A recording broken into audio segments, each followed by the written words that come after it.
Kamusta naman kamo mga kabyanan, kag mga kauturan sa Ginoo, dalayon ng Ginoo nga makapadayon naman kita sining adlaw, kag makapadayon sa pagtuon naton diri sa hingapsan nga bahin sang Book of Ephesians, no? Nga sa diin natun-an naton sang nagliligad pa nga mga binulan, and I pray nga imo man ini nga na intindihan gid kag anyway, kung gusto mo ni reviewon ari lang iyapon sa aton yang Facebook Live, no? Imo lang na ma-scroll down kay makita mo gid ang tanan atong naging post dira.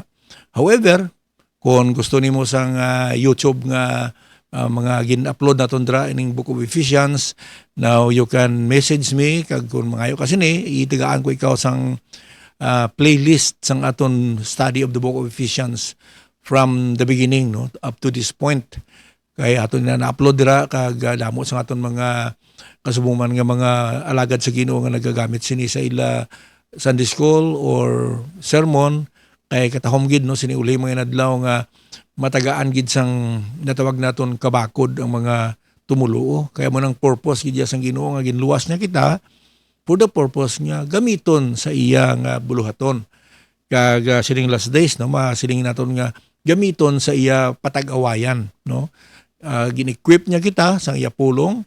Kaya pagkatapos sina, gamiton sa buluhaton sa Ginoo. Kag natunan naton diri sa Book of Ephesians sa chapter 6 ang nahanungod sa armor nga gin-provide sa Ginoo sa aton. Kaya hindi sa gusto nga maperdi kita, no. Sabagay nga kung aton lang ni sulubon ining tawag naton nga belt of truth, breastplate of righteousness, ang feet shod with the preparation of the gospel of peace, according sapatos ibutang naton na sa aton mga tiil, kag ang aton mga tiil nagagawi sa pag-proclaim sa mga balita, kag ang tatlo dira nga aton gitun-an sa nagligad amo ang living by faith. Kay ti so dito ta sa Jutay lang, no, para makabalik kita sa aton natun-an last time ang Ephesians 6 verse 16, above all taking the shield of faith wherewith ye shall be able to quench all the fiery darts of the wicked. So na hambal na Apostol Pablo sa aton kung nga kinanglanon naton gid nga gamit sining taming sang pagtuo agud nga masagang naton ang mga nagabaga nga nagakalayo nga mga baslay sang aton enemy. That's why ang faith importante na sa aton kabuhi bilang mga tumulo. Kay naluwas kita paagi sa pagtuo, pero dapat magkabuhi man kita sa pagtuo. We are saved by faith in the Lord Jesus Christ, but we also have to live by faith. Hindi nga kasubong sa mga Galatians, they started with faith, but they continued in the law, no? Butang balon nga nagsugod sila sa pagtuo kay Kristo Jesus, pero karon ang ginasaligan nila ang ilang na kaugalingon, kag hindi na ang kusog sang Ginoo. We studied last time nga ang aton nga natawag nga armor nagadepende sa Ginoo, kay hindi taman madaog ning spiritual battle sang aton lang yang kabuhi. That's why nga siling diri ni Apostol Pablo, be strong in the Lord and in the power of His might, no. Amo na nga ginambal ra ni King Solomon sa Proverbs chapter 3 verse 5 to 8. Siling ni King Solomon, trust in the Lord with all thine heart and lean not unto thine own understanding. In all thy ways acknowledge Him, and He shall direct thy path. So ginhambal ni King Solomon nga magsaligid sa Dios sang bug-os ta nga tagipusoon, no. Hindi lamang ining nagapump sang aton blood, kundi bug-os sang aton gid nga kabuhi, no. Kay hindi magsalig sa aton nga tawhanon nga pag-intindi o kun kaalam. Lean not unto thine own understanding. Kagisa may mga bagay sa kabuhi nga especially when making a decision nga ang aton lang yang kaalam ang ginagamit ta. Way taga-consult sa Ginoo. So ang pagsalig sa Ginoo naghambal ina nga ang tanan itugyan taman sa iya. Hindi ta pag-isalig sa aton kaalam kay isa na dira. Way man ta kabalo sang nagakatabo gid nga matuod, di ba? So kung magsalig kita sa aton knowledge nga limited kayo, hindi kita makadaog sining kabudlayan sa papangabuhi. Kaya ang trust in the Lord nga ginasalig mo sa iya, ang tanan nga mga hitabo, malain man nga hitabo, o kung maayo man, so si Pablo na siling gani ba? Hindi ba? Nambali sa Book of Romans, nga dapat intindihon ta that all things work together for good all things, ha? Tanan nga butang, including the bad. Pero sila ni Pablo gamiton ini sang Ginoo, no?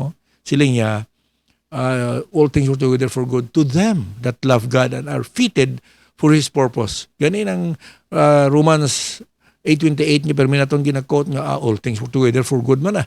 Actually, may condition na, all things will work together for good, but balon, ano man ang katabo sa kabuhita, basta gasalig lang ta sa Diyos. Kag ginauna ta ang iya ginarian, sila niya, kag gahigugma kita sa iya, kag fitted kita sa iya katuyuan. Patamalon, ginahimo ta ang katuyuan sa Diyos. Kung ginahimo na to nila, all things work together for good to them that love God and are fitted for His purpose. So kung intindihon mo, ina nga verse gani, hindi na applicable sa tanan nga tumuloo. Kaya may mga tumuloo yang nga wala man sa pag-alagdan sa Ginoo. I mean, wala man sila involved sa bulaton sa Ginoo. Paano mo magamit inang verse? Pero lang blas ang verse nga, pero may ko gina-warning sa mga believers nga kung ang namatay ba, hindi gid matutom sa Ginoo, kag namatay man sa gani sa iya bisyo, hindi mo gid paggamiton inang tinaga nga anong ina, nang ibutang mo sa lapida ang for me to live is Christ and to die is gain. So kung why siya nagkabuhi para kay Kristo, paano siya nangin mandadaog sa iya kamatayon? So hindi tayo makwestiyon ng iya kaluwasan. Pero ina siya nga tumulo, kung ang kabuhi niya na puno man sang bisyo, kung namatay man ganit bangod sa bisyo, hindi mo magamit inang all things work together for good. Kaya hindi mo magamit ang for me to live is Christ and to die is gain. Parang dumunta nga may mga kondisyonis ina siya nga mangin applicable. So ining trust in the Lord nagahambal ini sa mga tumulo og idya nga ang pagsalig walay hawid-hawid bugos sa Ginoo gid kag wala nagasaligya sa iyang kaalam lang. Salanan diri nga mga pamaagi in all thy ways i-acknowledge nato ng Ginoo, no? I-consider naton siya kag i-consult siyang tanan nga butang agod nga iyang updan kita sa aton mga dalanon. Kag tuytuyan niya kita sa aton dalanon. He will direct our path. That's why nga kabay nga ining Proverbs chapter 3 verse 5 and 6, isa sa mga verses nga dapat tagit sa uluhon, no? Nga kung ano man ang kabudlayan sa kabuhi nga may mga bagay hindi kita maintindihan, isalig ta sa Ginoo and commit it to the Lord. Kasi niya, kung ang imo tanan nga mga pamaagi na tugyan mo sa iya, di matuod nga may mga butang kita hindi maintindihan, pero sa imo kabuhi, di ba na eksperensyano man na, kung tumuluo ka, may mga nagabother sa imo, but once nga mahatag mo na sa Ginoo, di ba 1 Peter 5:7, casting all your cares upon Him, for He cares for you. So kung aton nga ihatag sa Ginoo ang aton mga lulan sa kabuhi, o kung ang mga ginakabalakan, because the word care, ang mga pagkabalaka naton, ihatag ta si Ginoo kag siya ang nagpromisa nga siya ang magakabalaka sa aton ginakabalakan. Di damo sa mga bagay nga ginakabalakan ta sa kabuhi ta, di ba? So without our faith in the Lord nga matugyan ta sa iya sang bugos, nga matapos mo na nga natugyan, gawuri ka mangyapon. Di ang wuri unay ginaya. Pero hindi ba naghatag ko sa inyo sang ilustrasyon nga abi ko nagalakat ka halin ka sa umano, kapasaan ka sang isa ka sako nga bugas o kung humay kay ipagaling mo dito sa banwa, may nag-agi sa imong karo kasi siyempre sa una karo pa nang gaagi mo kung tricycle man da, pero nami ang karo kay tisili sa imo abyanti mapa banwa man ko ikarga na lang ding imong humay kay mapagaling magani ko. Siyempre ang tendency mo nga ibutang mo dayon ang imong humay dira sa karo kag magsakay. Kag maybe pangkuan pa nimo imong humay. Pero ang kakatabo abiya way mataguro kakita sina nga gakatabo no. Nga masakay sa karo o kung maybe sa tricycle o kung sa jeep da, pero ginapasaan mang gyapon ang imong humay.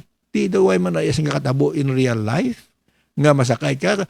Pasalamat yung gani may naglabay nga sa lakyan para matungtong mo da ang ibugin nga kabugatan kag makasakay ka sang libre hilway pakadto sa arosira nga pagalingan mo sa imong humay.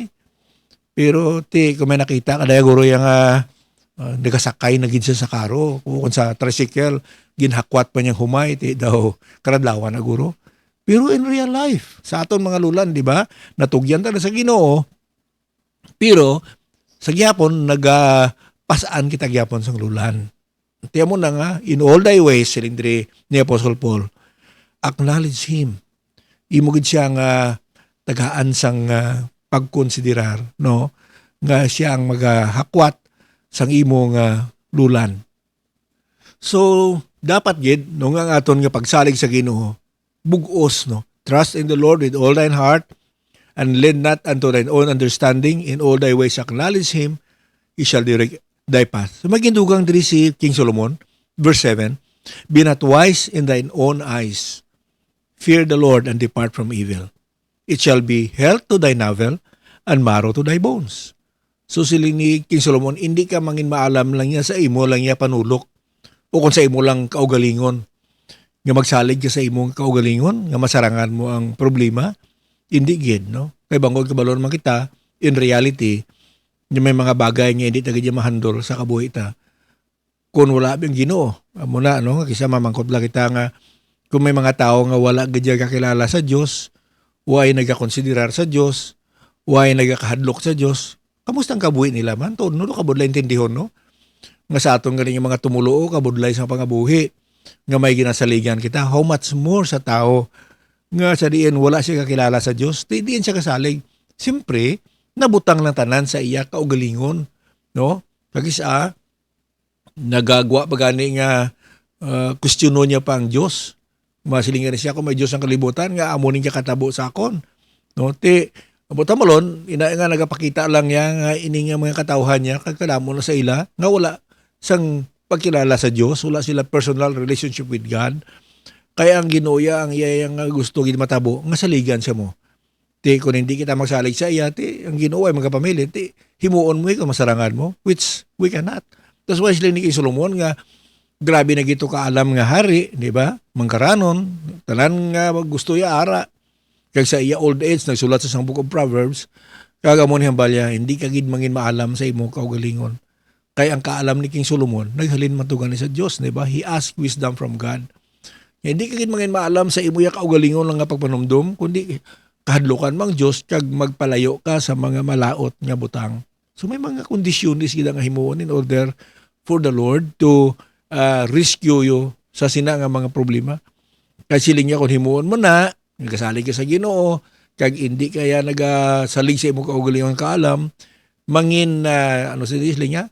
It will become health to thy navel and marrow to thy bones. So, physically speaking, when we talk about navel, ti ano blang navel, pusod, o kung ano dira, ang sa sinter sa aton lawas din, no? Kag ang utok sa aton nga tulan, no? Siling ni King Solomon, mangin maayo ini para sa imo pusod, kag para sa imo nga tulan. Ti, you know, namin niya da nga ang source ng aton life, ang aton pagsalig sa Ginoo dapat nakasintro dira, no? Kag ang aton nga mga bones may ara nga utok. Sabagay ti wagin man utok ang aton nga bones galing kiti na andad lang taguro kita nga mga Ilonggo nya kung mag-order kita batsoy ka pangayo ta batsoy with utok, which actually inamin naton dira hindi nang utok sa ulo kundi ang utok o ko ng baro sa bones, no? Nga mo ni naghatag sang good health sa aton. Kay I don't know about medical practices, kay hindi ko ya doktor, pero ang marrow sa bones nagaproduce ina sa mga good cells on ano da kon mga nagaproduce sa mga butang nga mangin maayo gid sa lawas ng tao. So amo na yang pag intindi ni King Solomon. Nga kung nagasalig kita sa Ginoo, it will be good for us. It will be good for us spiritually speaking, no? Nga mangin babakod kita, kag mangin walay kabudlayan ang aton pagkabuhi even though may mga challenges man gid. So kabay nga ang aton kabuhi, no napasad sa pagtuo sa Ginoo, live by faith. And then number 4, ginambala din halungod sa helmet of salvation and the sword of the Spirit. It means we have to be assured of what of our salvation. Kag magtuo kita kung anong ginhambal sang Bible. Kasi din sa verse 17, and take the helmet of salvation and the sword of the Spirit, which is the Word of God. Isa sang mga ginhambal din nga armor nato na mo ang helmet. usually ang helmet, di ba sa ulo ginang butang, no? Amo gani na nga gina-require gina sang LTO nga mag-usar gid sang helmet ang mga nagamotor kay proteksyon na. Di galing iban, why man nila ginasuksok amo na nga ginadakop sila, no? Kay tuod man gid nagbakal gani ka helmet para maproteksyonan lang imo ulo kay siyempre kung mabungguan ka la o kung makaskid ang imo motor, usually mabuka gid ang ulo mo, no? Kung ang imo yang helmet ara nakatakod sa imo siko kasi ginasipit, no? Wala manong siko mo pero gasgas ang ulo mo no? That's why nga importante kayo nga proteksyonan ang ulo kay man nga wala spare nga ulo nga mabakal mo sa market, di ba? So ang buta malon dira nga proteksyonan gid ang imo nga thinking. Ari ding brain sa aton ulo Ari di ang aton nga motor, no? Ang aton nga thinking naga halin gid sa ulo. So kung problemahan ang aton ulo, kung mabuka o ano nati, siyempre hindi ka nakasurvive. So buta malon sina nga imo gid halungan ang imo nga pangunahuna. Kay ang Biblia nagahatag sang kasiguraduhan, especially sa mga doktrina nga ginatudlo sa aton, no? Ang about sang salvation, helmet of salvation, nga isagin niya sa mga doctrine nga dapat maintindihan ta kay maproteksyonan and hanungod sang belief o being saved. Kay damo ga question sina mong usually ang mga nagka-claim man nga Christian pero wala sang kasiguraduhan sang kaluwasan. Ano binakaron niya, no? Ang pamangkot dira nga dako, ang kaluwasan lang ginhatag sang Ginoo sa aton is something wala warranty, no? Wala bala sang garantiya. Di magbakal ganito sa mga appliances, nga pamangkot ganito kung pila ka tuig ang sining warranty. Di usually, kaanang ka lang 1 year o 2 years warranty. Ang atong kaluwasan, may warranty man bala ini. Ang pamangkot sa no ini siya ma-expire. Kinahanglan bala ini i-renew na. Tiyan mo na nga ang Biblia nagatudlo iya sa natawag nga assurance of salvation, in which madamo sa mga religion kay dapat sikapon naman ang imong ginatuuhan kung gapamati ka subong kung ang kaluwasan bala nga nabaton mo, no, may kasiguraduhan o kung base nga panumdum mo nga wala pa nimo ini maangkon. Kaya mo pag sadya kay may nagatudlo iya kag may nagahangop man nga usually no madamo gid sa nagapati nga ang kaluwasan o kung ang eternal life hindi mo mabaton subong. Dito pa na iya sa unhan kung mapatay ka, dito pa na iya desidiran kung luwas ka kung hindi. Doon ka delikado sa nga teaching, no? Kag wala na iya sa kasiguraduhan. So ang dako nga pamangkot sa natudlo sa aton sa Biblia, saan naton mabaton ang kaluwasan? Saan naton masiguro ang tawag nga eternal life? Kag may tendency ba lang nga ma-expire ini? So ang Biblia nagambal sa aton bisan John 3:16 na lang, Juan 3:16, for God so loved the world that He gave His only begotten Son, that whosoever believeth in Him should not perish, but have everlasting life or eternal life. So bisan dira na lang sa John 3:16, maintindihan naton nga ang kaluwasan o kung ang eternal life ginhatag sang Dios sa tion nga ginbato naton si Kristo ang aton manuluwas. Whosoever believes in Him will not perish, hindi mawala sa impyerno, but have eternal life. San o kuno mabaton ang eternal life? Sa tion nga mapatay ta? O kon sa tion nga ginbaton ta si Kristo? Saan kita mataw liwat, maborn again? Sa pila ka adlaw pa? Kung nagatingwa kita sa pagkabuhis ng matarong, and then ihatag sa aton sa Ginoo ang kaluwasan? Kung ang kaluwasan ihatag sa Ginoo sa punta, kung makasurvive ta sa aton Christian race, hindi na gift panawag sina. Basa bala ang Romans chapter 4, kay kung si Abraham na luwas, paagi sa iya hinimuan, ang grace hindi na tuya makabig nga gift, kundi reward. Ang kaluwasan hindi niya abyan reward. Ang kaluwasan nato niya, hindi niya nga ginpadya sang Ginoo sa aton, bangod sa hinimuan naton. Ang kaluwasan, dulot. It's a gift, regardless sang aton nahimo. Kaya grace na yan mo.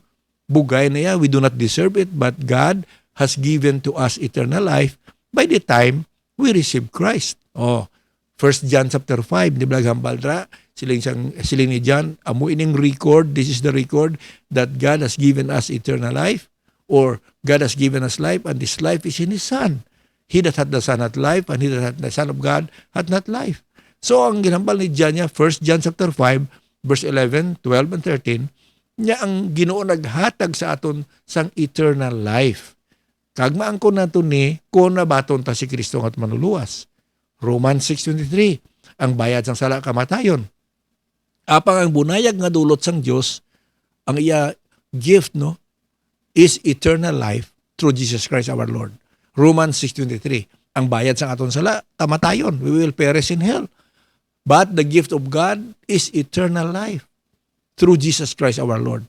So ang eternal life, ang salvation, gift ini siya, hindi ni siya reward sa aton hinimo. Dulot sang Dios nga ginhatag sa aton nga bisan hindi kita takos kay bangod sang iya bugay ginhatag ini sa aton bangod sang aton pagtuo kay Kristo Jesus. So amoy nang dapat nga tuuhan naton, amoy nang aton helmet of salvation. Amoy nang makapasiguro sa aton nga hindi kita mawala.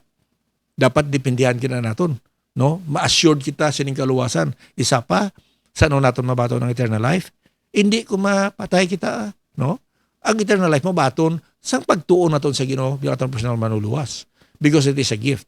Kaya because it is eternal, intindihan labihan kung ano ang eternal, kaya ang kaluwasan ta, eternal, nga nabaton ta sa tion na ginbaton ta si Kristo. So ang pamangkot, madula ang eternal. Ang eternal ba na ma-expire? Kaya kung ang eternal madula sa mga ginahimo ta, which is sa tutuod lang, kung ang aton ginahimo sa kabuhi ta, bisan tumuloon na talaga matutom, kaya hindi man ta perfecto, makasala kita. So sa time makasala ta, madula inang eternal life. Di madula ba lang eternal life?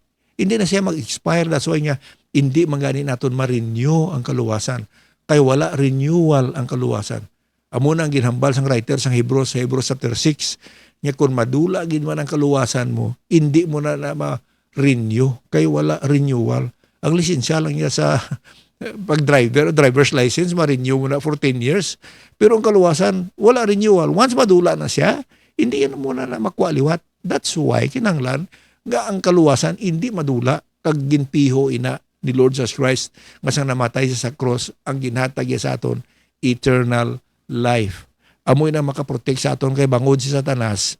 Ibutang niya sa panguna-una ta nga kung hindi ka magpaninguha, madula ang imong kaluwasan. Parila na naghambal ka sa bata mo, nga nataos mo panimalay niya kung hindi ka magkabuhi sa insakto, madula ang pilido mo. Hindi man. Wala man gina-maintain ang relationship.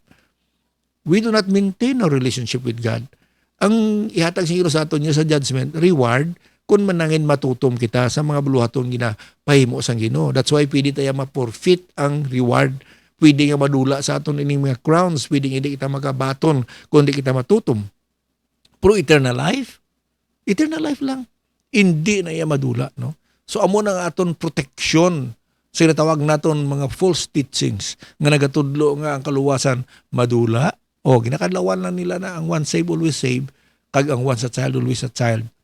Pero ang kamatuoran, nga kung anak ka sang Diyos, hindi mo na mabawi ang aton relasyon sa aton ginikanan, which is temporal, kay ti pagkapatay ta, hindi naman ta makabing bata mo, di ba? Sang aton nga panimalay, kay ti lain na iyang dimension na aton pagkakantuan, but we will be eternally children of God. So, hindi gani madula ang aton relasyon sa ginikanan ta as long as we live. How much more nga ang eternity ginhatag sa aton, yang kaluwasan ta is eternal. Put that in your mind. We have eternal life. Kaya hindi lang iti kaangkita sang Ginoo sinang assurance of our salvation, kundi ining sword of the Spirit, which is actually the word of God. So ang pulong sang Ginoo, ining Biblia, inatun-an ta, amo ini siya ang espada sa Espiritu. Kung na-notice ninyo nga most of this armor are for defense, no? Pang-dipinsa bala, no? Inang natawag naton dira nga belt of truth, dipinsa ina para hindi mawagak imo dargo, no? Ang breastplate of righteousness, pang-dipinsa ina agud hindi makadulot ang mga baslay ni Satanas. Ang naton nahanungod sa shoes of the gospel, ina pang-dipinsa man agud nga hindi man malapokan ti elta kon sige ta lakat kay pagwalis mayong balita. Ang aton nga salvation, no? Ang helmet of salvation, pang depensa man na. Pero, bisan na punuan sang depensa ang imolawas, kung wala kaya armas, sila nila, patiro ka lang nga patiro eh. Pero gintagaan kita sing Ginoo sang pang-offensive man ay, no? Armas, nga aton man niya ibato kung atakihon kita ni Satanas. Amo na siya ang Word of God, which is considered to be the sword of the Spirit. So kung atakihon ka ni Satanas sa iya mga deception, dira gabuton mong espada sang Espiritu, which is the Word of God, kag i-quote ni mong verse. Hindi bala sa pagtintar sa atong Ginoo dito sa wilderness, anong gingamit sa Ginoo nga taming o kung pambato kay Satanas? The Scripture. Kung tiplangon siya ni Satanas, tintahon siya nga kay anak ka sang Diyos, pwede mo mahimuin ng bato nga tinapay. Ti ano silin sang Ginoo, no? The Word of God says, the Scripture says, as it is written, man shall not live by bread alone, but by every word that proceeded out of the mouth of God. So ang gingamit sang Ginoo ang Word of God. Kaya mo ini pambato naton once nga gina-deceive kita nga intrahan ni Satanas ang atong kabuhi. Magabalik kita sa pulong sa Ginoo kag lantawon kung ano ang gina-declare sa Ginoo bahin sa sinang problem nga ina. Kaya ti amo nang gingamit sa Ginoo sa kay Satan. No, that's why sila niya Satanas magpahigad ka. Kay bangod nga ang imo nga simbahon ang Dios gid lang. No? Kaya mo nang nakasulat mo, di ba? So ang Word of God importante gid. This is what we call the sword of the Spirit.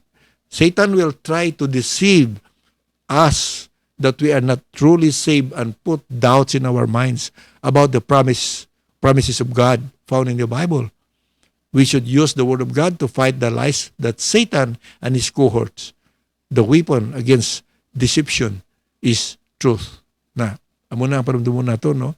No, once nga intrahan ni Satanas sa aton kabuhi, especially yung pag-alagad sa Ginoo, tigabuton ta ang sword of the Spirit kag i-eskrima sa iya, no? Kahit si Satan niya hadlukan gina siya sang Word of God because that is the truth. Kag ang lies ni Satan, siyempre, pirdi na siya sang truth, sang Word of God. And then, the last one here, I believe, is praying without ceasing. To pray without ceasing, sila sa verse 18, praying always with all prayer and supplication in the Spirit, and watching thereunto with all perseverance and supplications for all saints. Amoy na gin-quote man din ako ang ginambal ni Paul sa Philippians 4:6, be careful for nothing, but in everything by prayer and supplication, with thanksgiving, let your request be made known unto God. Prayer. Isa man ni ka makabig naton nga pang-offensive. Di ka gin-discuss na kaina nga most of this armor nga ginatag sang Ginoo is defensive, pang-defense, no? Sa atake ni Satanas. Pero may araman kita nga pang-offense, nga kita naman maatake sa iya by the Word of God and by prayer. Amo ni aton nga armas nga galamiton in order nga mabatuan naton ang mga deception ni Satan. Prayer is very important. Silindri, hindi lang nga magpangamuyo, kundi supplication in the Spirit. The word supplication is to plead with God, especially sa mga needs sang mga tumuluo kag sang imo man needy.